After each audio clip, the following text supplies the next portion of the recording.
maging sagot sa panalangin ng iba. Sa bawat araw na lumilipas, may mga pagkakataong nakakalimutan natin ang kahalagahan ng maliliit na hakbang ng kabutihan.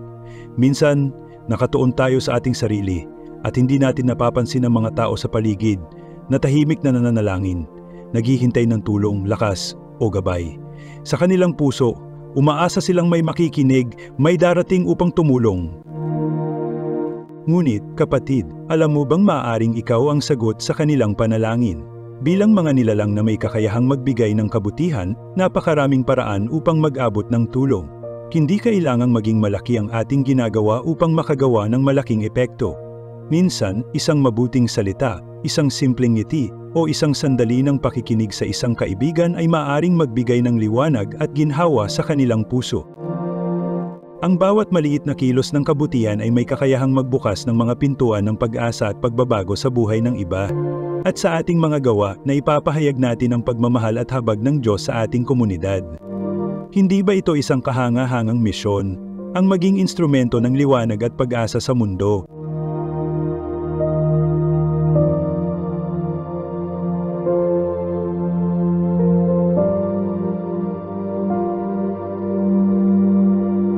Ito ay isang paalala sa atin na kung kaya nating gumawa ng mabuti, huwag tayong mag-atubiling gawin ito. Hindi natin kailangang hintayin ang tamang oras, sapagkat ang tamang oras ay ngayon.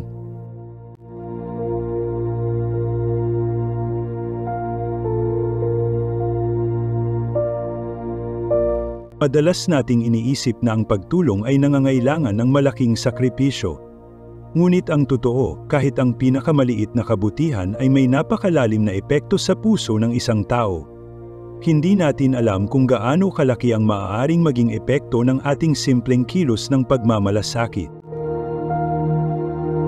Hindi lahat ay kayang ipahayag ang kanilang pangangailangan. Ngunit sa ating kabutihang loob, nagiging boses tayo ng kanilang panalangin. Tayo ay nagiging kamay ng Diyos upang ipadama ang kanyang pagmamahal at habag.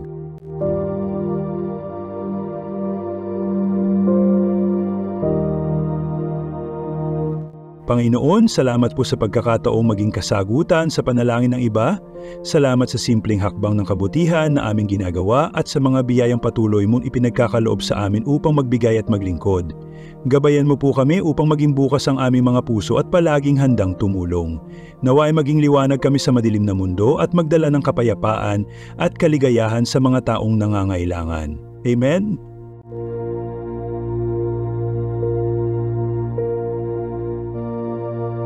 Ngayong linggo, maging bahagi tayo ng isang alon ng kabutihang loob.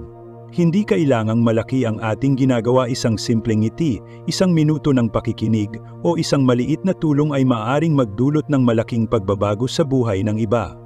Ikaw ang sagot sa panalangin ng iba.